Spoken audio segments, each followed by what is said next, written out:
Here we are at Dundas Square on the 15th of September 2012. Well, we couldn't make it down on the 11th anniversary. Toronto Truth Seekers out here for another Saturday, and it is the final meetup, I guess, for the Summer of Truth 2012, because next week I think will be the fall. Yeah, next time it's going to be fall pretty soon, so it doesn't mean that truth is going to stop. It just that means that we're going in from one phase to another. Yeah, the patriot turning citizens into suspects since 2001. We just got to keep an eye on the over here. He wants to get rid of all the Christians on the street corner. So he's got 1,500 signatures to have all the Christians out of here, out the corner, yeah. And it's just going to be him here. Different people on the circus to sign? Exactly. He's an Illuminati-controlled clown. We want to concentrate a little bit on 9/11, plus concentrate on where we're going with what happened on 9/11. We want to concentrate on that. The war, the impending war, which the fuse has already been lit on Iran already. So we got to concentrate on that and all the wars that have been happening since 9/11. We know 9/11 was an inside job, but it depends on where you are on the fence, whether you believe it or you don't believe it. But all we really know is that we've been lied to about that day. So we want to go on from that and to find out what's going to happen in the near future with these impending wars in Libya and Syria and stuff like that. It's now just around the corner. Yeah. And if you didn't know that Canada's closed their embassies in Iran already. Yeah, there's the sign. You think Bush was a warmonger? Obama's worse. Guarantees. History. History will explain to you what I mean. History. 20 cents a copy, believe it or not, eh? What does this have to do with it? He died and they're taking him by train? Yeah. Whatever you like, carp technology. The only thing I know is this guy, they credit him for keeping the nuclear bombs out. They want to like bombers and selling them. He's putting a casino in Toronto. Yeah, TTC commissioners, Metro chairman, Paul Godfrey, yeah. Here's another one. There are two mistakes one can make along the road to truth: not going all the way and not starting Buddha philosophy. So it doesn't have to be just Christian philosophy. It could be Buddhist philosophy too, because he meant truth. The Dharma equals truth. I belong to a Buddhist temple, and his teachings are good. No matter what you think. They refused to accept the American dollar for oil. Metro on May 2nd, 2011. Bin Laden is dead. But this here is an undated photo. I think probably taken back in the probably 11, 12 years ago, probably. And he actually worked for the CIA.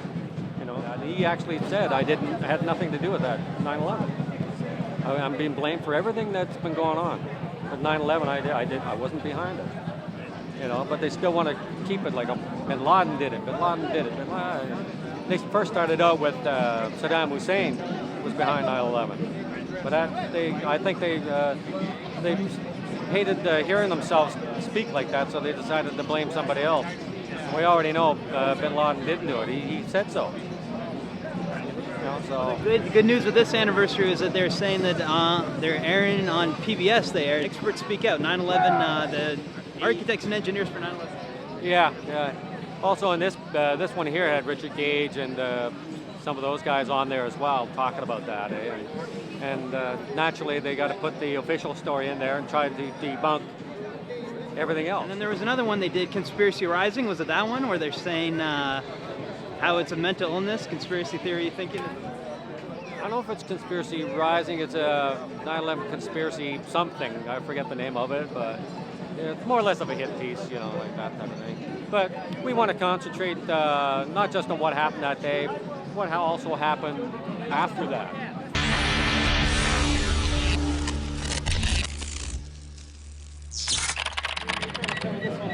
Yeah, they were talking about, she was talking about that she got the wrong information, stuff like that, from whatever source she got it from, so.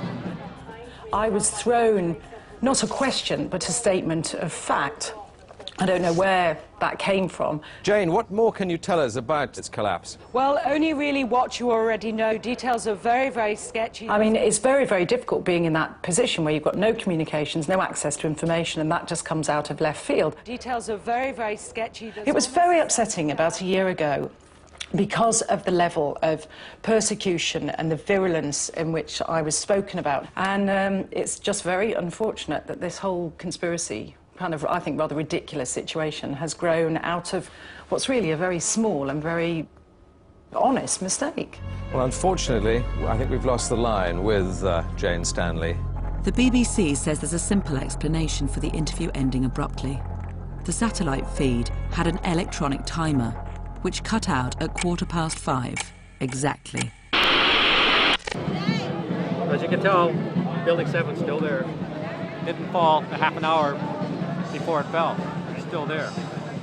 CBC's been busy recently. Actually, a few days ago, they ran on the anniversary of the Occupy New York. They did a whole Occupy anniversary thing. They interviewed the guy from Adbusters, right, that founded it or created the Twitter meme or whatever. And he's still calling for a global revolution. He's saying he wants radical democracy. We basically we the people want to take charge and have a radical democracy and stop the corporations and the authorities telling us how to run our affairs. And in fact, Occupy was really just an incredibly successful branding exercise by Adbusters. Occupy, because Occupy is a basic threat to the world as we know it. It's bound to happen sooner or later. You know, it's got depends on when, not if. It just depends on when. But we'll keep an eye out on that too. A little bit on the invisible empire. 3 towers that fell that day. 1, 2, and then building 7. Which fell at 5:20 afternoon. So you got to keep an eye out what your government is doing. You know, it's your life. You know, that type of thing. So you got to do your research and come on down the table and get educated, and then that way you can spread the word. You know, that's all what we're trying to do here.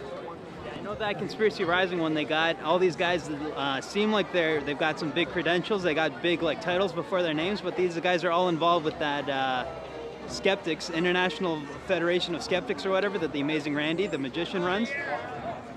Yeah, and Penn and Tiller, they did a piece on 9/11 too as well, and it was a hit piece. People, the 9/11, what's called the truthers, were actually harassed and threatened our prop guy.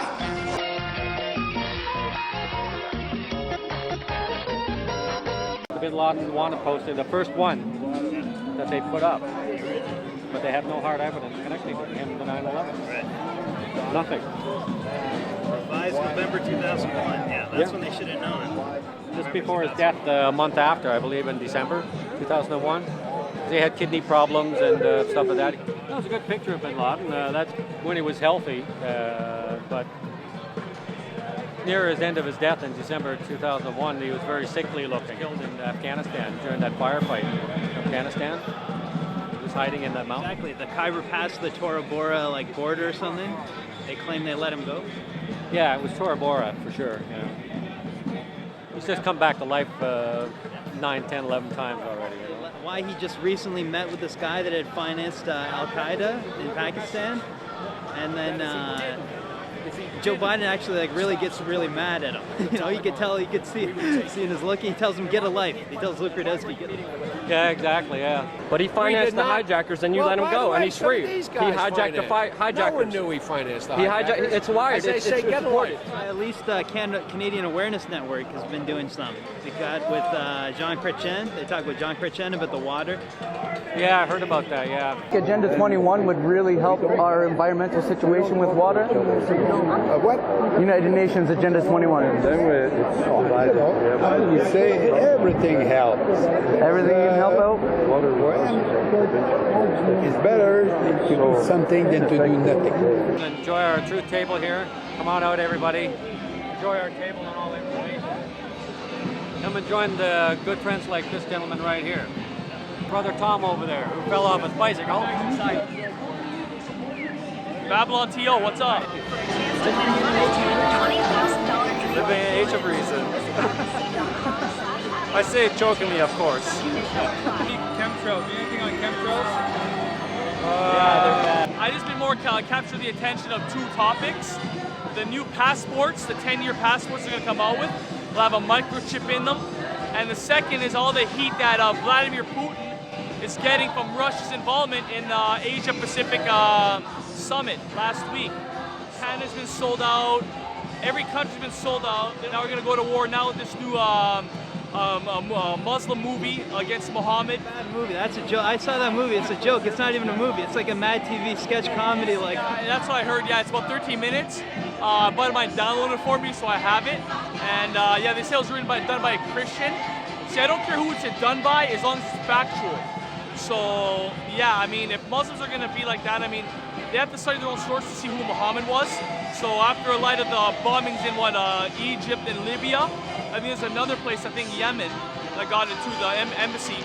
And yeah, I mean, I think it was Albert Pike said it, I believe.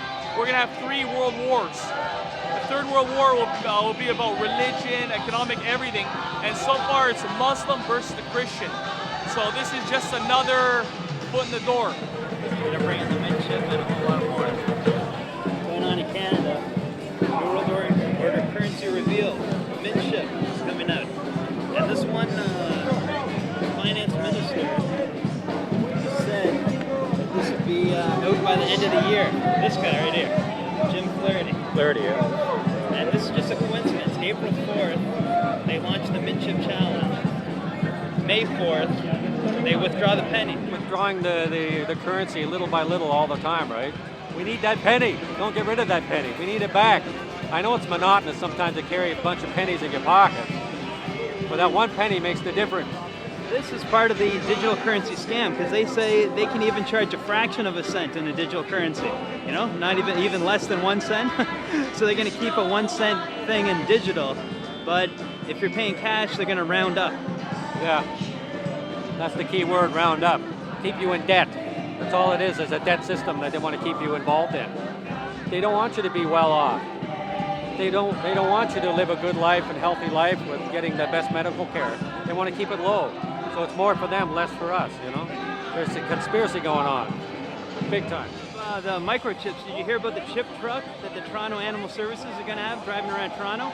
It's going to have microchips to get your pet chipped. Ah, really? Because I know that Sick Kids has a program that if you want to volunteer, you have to get a skin graft under your skin. And they said it was just an injection, a liquid injection, but a skin graft is on an injection. So yeah, that doesn't surprise me. First I do with the pets, because you know how now, you know how people are more cared about their pets than actual human life. So that's to do with the pets first. Oh, it's a safety concern if they get lost, what have you. It's always a sympathy card that they play or try to say.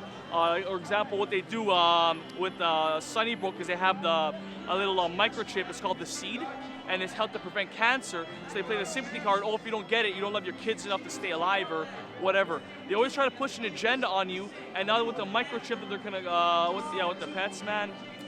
Yeah, Metro had an article. I think it was in May about the microchip your kids. First start with the pets and then work their way up. So I mean, our new passports are gonna be chipped now. Our bank cards are chipped. That's how it starts. Our soccer, our sports teams, the jerseys will be chipped. So, it tells you right there. It's happening, man. It's pretty awakened mostly already. But this dog's the biggest attraction. That's like how I'm getting flyers out. It's because this is Archimedes. We call him Archie for short. He does have a microchip, but I will refuse the microchip and run for the hills if that happens. Right? What's it? 4 or 5 days after the 11th anniversary of 9/11. It's on Tuesday. Yeah, 4 days. Yeah, that's for sure. So Yeah, it's 9/11. No matter what you think about it, it's just a stepping stone of where we are today, right? With the vaccines coming out and microchipping your animals, and now it's going to be after that. It's going to be microchipping your children, and so we got to keep an eye on your children. If you're going to just microchip your kids and you're just going to let them go around and just be free, let them walk the streets, and, well, I don't have to look after them. I'll just sit and watch my football game or watch the reality shows, and that's it. I'll let the microchip do its own work. I don't have to do a thing. You know, that's taking away from proper parenting. You know what I mean? So we're going to do the right thing. But forget about the microchip. That's just part of the New World Order system, and it's all about control. You got the "Don't Take the Chip" campaign. I guess, you know, it's up to it's your own body, your own decision, but or your own pet. But, you know, it should be allowed to also say, "Don't take the chip." Exactly. Say no. No is an easy word to say. There's nothing wrong with us at Toronto Truth Seekers. It's the world that's wrong. The system is wrong.